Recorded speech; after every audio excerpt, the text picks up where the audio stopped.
খুব দুঃখজনক হলেও সত্যি যে এই অজগরের পেটে ফরিদা নামক একটা মহিলার লাশ পাওয়া গেছে। এটা ইন্দোনেশিয়ায় ঘটে যাওয়া একটা সত্য ঘটনা, যেখানে ৪ সন্তানের মা ফরিদা তার সন্তান অসুস্থ থাকার কারণে বাইরে যায় ঔষধ আনতে। এই সময়, উফ কি ভয়ঙ্কর! এই সময় একটা অজগর সাপ তাকে গিলে খেয়ে ফেলে এবং তাকে পাওয়া গেছে অজগর সাপের পেটে, মানে খুবই ভয়ঙ্কর। তার স্বামী এবং পাড়া প্রতিবেশীরা তাকে খোঁজা শুরু করছে যখন তাকে পায়নি।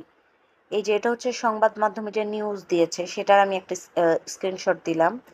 মানে সবাই তাকে, এলাকাবাসী সবাই তাকে খোঁজা শুরু করলো যে মহিলাটা কোথায় গেছেন, যে তাকে পাওয়া যাচ্ছে না।